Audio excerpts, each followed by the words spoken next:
How's it, folks? The Tower Raid has just had its full release, and it should be available for everyone to play. To access it, you will need to go into it from the main menu. It's not from inside one of your save games, but it is save game dependent. So I would recommend doing it on your main save, because if you start doing it on a secondary or tertiary save and then you want to move on to your main save, all your progress gets reset back to zeros. So start the Tower Raid when you have your main save selected. It is pretty similar to the previous beta for those of you who played that, the last year's Halloween version of the Tower Raid, although there are a couple of additional changes. But some of the similarities include the same 4 classes pretty much, but they have different skins and slightly different loadouts. Once again, we aren't able to play with Aiden with our maxed out legend ranks, with our best weapons, best armor in what I assume is in-game challenge. It's I'm really not a fan of them locking this entire game mode away from the actual main game, and also trying to push it to be co-op, where I've always considered Dying Light 2 to be a single-player game with optional co-op. A little bit annoying that. The Tower Raid has got its own progression systems for 2 characters, for Jay and Sola. Jay, doesn't matter what level you're on with him in your main game save file where you do all those survivor missions and whatnot to get the guns and whatnot. That doesn't matter. His level gets brought down to 0 again, and you have to level up with him again. And there is a new character, part of the Careers Guild, called Sola. She has her own progression system. You go to her to pick up the bounties, and she pops up in the Tower Raid as well at certain levels, so you can purchase different weapons or items from her to try and make each run a little bit easier. But she's also got some live service elements where rank up with her and you get a couple of rewards for your main save file with each level. Some of them include new weapons, like there will be a silenced pistol at level 20 and a new outfit level 25, I think. Otherwise, that's the only tie-in between your main game and the Tower Raid. Otherwise, they're completely separate.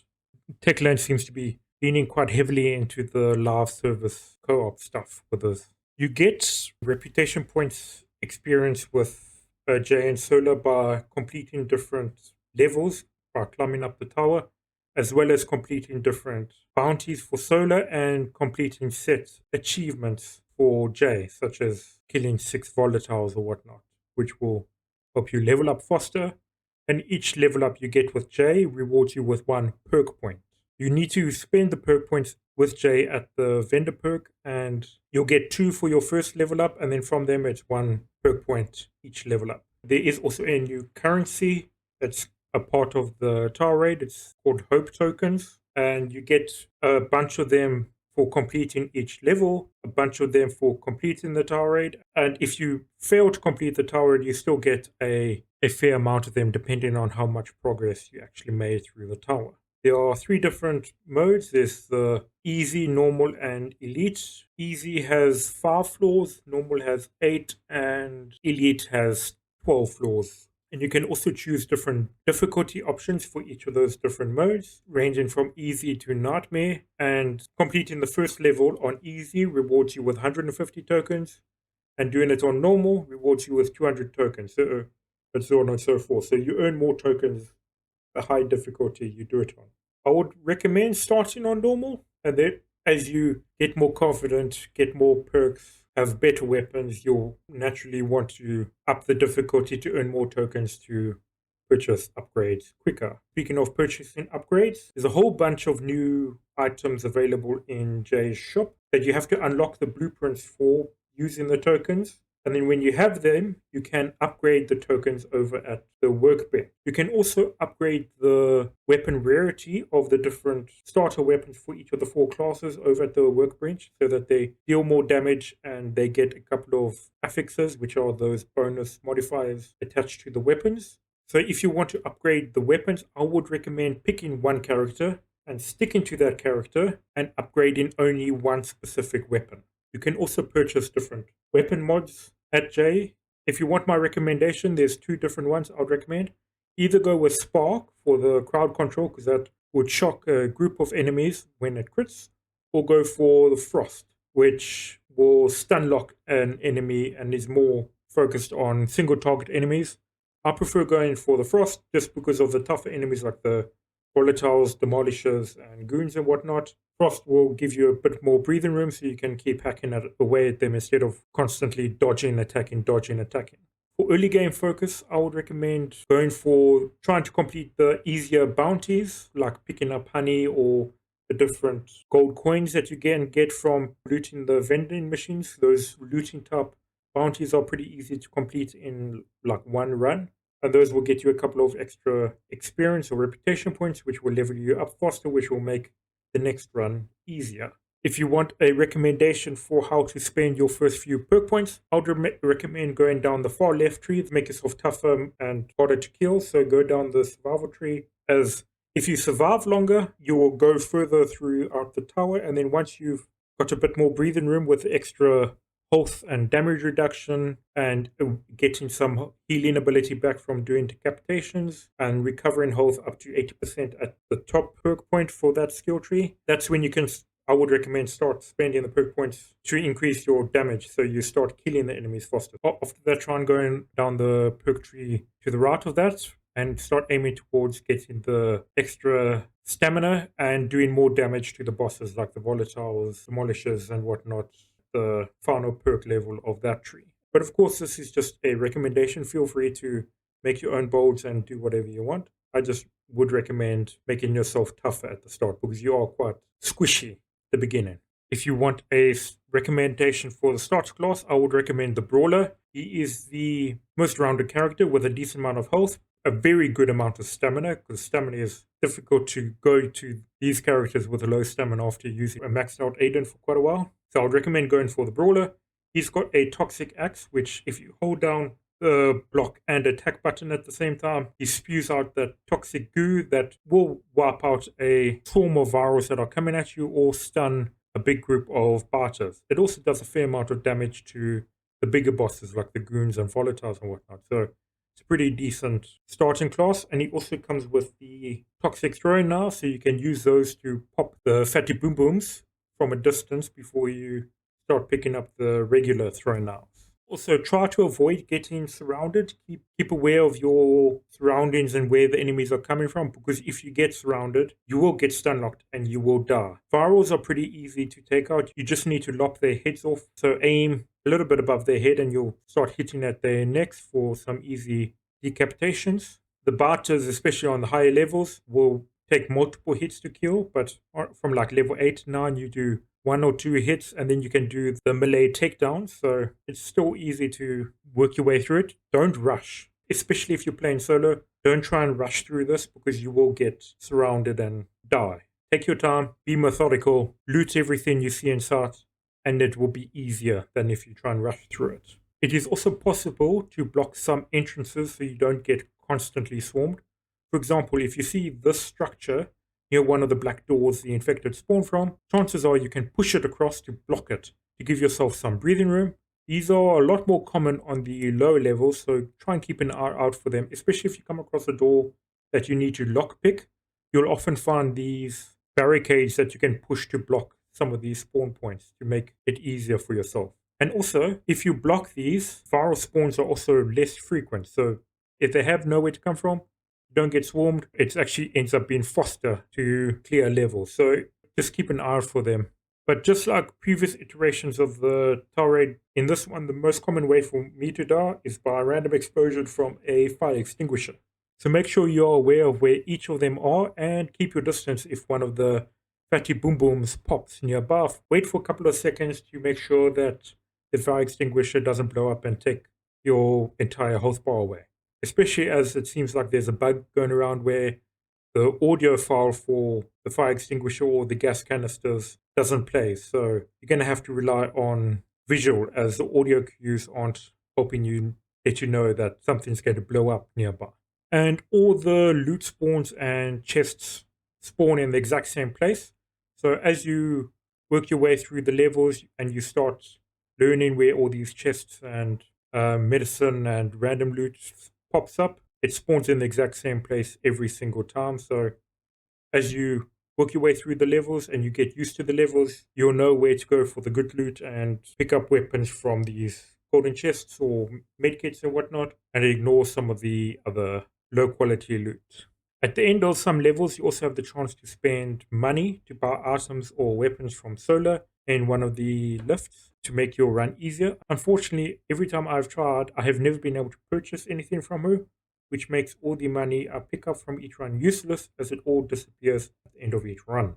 And then when you come to this room with the big circular disc, and then you need to push the button and it starts a 60-second countdown, I'd recommend killing out all the barters and the spitters first, then picking up all the loot and the medicine in the back room before you push the button. Because when you push the button, it starts a countdown and non-stop virals spawn until you escape. So clear out the room, pick up the loot, and then push the button, and then make a beeline to the back of the room, and then hop on one of these vending machines, and the virals just ignore you when you're up here. So you can just wait out the entire time when you're up there. And then when there's about 15 to 20 seconds left on the clock, one of the goons bursts out of a wall and enters. You still have time. When there's about 5-10 seconds left on the clock, hop on down, sprint charge your way back to the door, and you'll make your way through. So you don't have to keep fighting a constant swarm of virals. Try to avoid getting swarmed by virals by using the toxic blast from the toxic axe with the brawler. If you find one of these big armored fellas in one of the levels, take them out either by parkour attacks or with two-handed blunt weapons. Loot them and you'll get a keycard. The keycard is only useful for the end of the run, which will unlock a chest with a random spawn of a gun and some ammo. If you're on levels 1 to 6, it will spawn either a pistol or an SMG. From level 7 onwards, it has a chance to spawn a shotgun, assault rifle, or even the Dragon Breath shotgun that spews those fire bullets, which is a lot of fun to use and actually pretty darn powerful. So if you get one of those key cards, maybe pick up one gun, and then if you get another one, save it until you get to level 7 or 8 to get a chance of getting the fire breath shotgun, as it's incredibly useful, especially on the rooftop level. When you encounter the hospital or research decor, you will start to encounter volatiles, so just keep aware of that. Some of them are in enclosed arenas, making them easier to shoot or use range tools to kill them. Others, you kind of have to give yourself room to dodge sideways, perfect dodge, get this throw time and get 1 or 2 attacks off and then dodge again, and then keep doing that until you take the volatile down. Because frequently those volatiles will have a key card you need to pick up to continue through the different levels. The exception is the one with the lightning goon. There you get volatiles as part of the random spawns, but they don't have the key card on them. The goon has the key card on them. So clear a space, loot the goon, open the entrance, and then make a charge back to the end, and that will be the end of that level for you.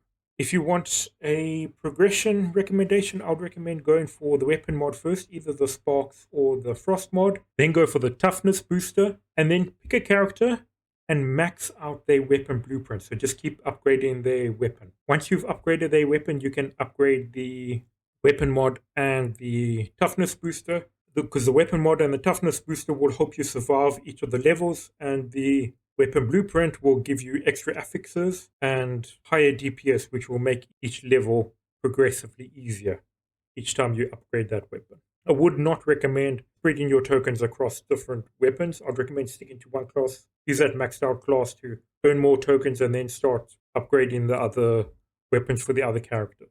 It'll just be easier that way. Once you've maxed out one of your character's weapons, I'd recommend saving tokens until you've got enough to get the final session perk that gives the bonus lives, so that if you do have an accidental death, you still have some breathing room to complete the tower raid. You'll get that final one with the extra lives at J level 15, I think it was. So once you got enough to buy that, any extra tokens you can start spending on upgrading other blueprints or other weapons or whatnot, or whatever you want to do to expand your playstyle, because that will give you a very strong baseline to complete the towers, and you can expand in your preferred direction after that. Some final quick little tips just to end it out. Try and create choke points when you hear the viral scream. Either get on one of those rooftop things or light fixtures so you have a way of kicking virals down. They come at you one at a time. Much easier to manage that way. And also, if there isn't a way of blocking different entrances, the majority of those viral screams and viral hordes only have a set number of times before they stop coming, with a couple of exceptions. But you can just wait out the virals and then move on once you've taken care of the virals and move on to a more risky area.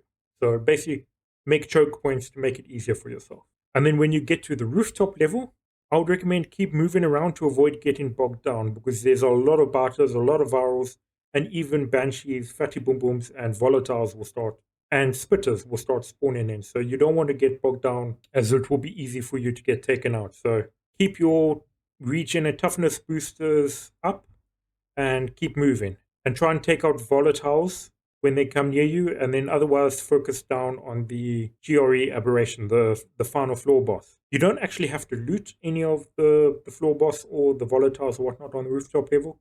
You just need to go back to that chest in the middle that started the whole thing, pick up the hope tokens, and then make a dash to the elevator, and you're done. You don't have to kill every single zombie on the floor level, and then that's it, done. You'll have completed the tower raids. This is pretty much a rogue-like experience of Dying Light, so it gets progressively easier the more upgrades you've bought and the more runs you've completed. So Techland are trying something different. However, I'm not a fan of it being a completely separate game mode with not being able to use your maxed out character from Dying Light 2. What's the point of getting maxed out armor, really strong weapons, and getting all the inhibitors and whatnot with Aiden if there is no end game challenge to use Aiden in? It just seems like a big waste to not be able to run around with Aiden in the tower raid, and instead we have these 4 random characters which don't even have any voice lines, unlike in the beta versions. But then again, they might have voice lines in co-op. I just have never been able to get a co-op session going without it crashing, so all of this has been done via solo play. The tower raids are definitely not balanced around completing solo, but you can definitely do it solo if you take your time and be methodical. It's just the time recommendations it gives you on that main menu. If you're doing it solo, add an extra half an hour. It's going to take you a lot longer to do it solo, especially when you're just starting out. So what do you guys think of the tower raid? Is this the direction you want Dying Light and Techland to be going in? Let me know in the comments down below. Otherwise, hope you all have a fantastic day. Take care, and cheers for now.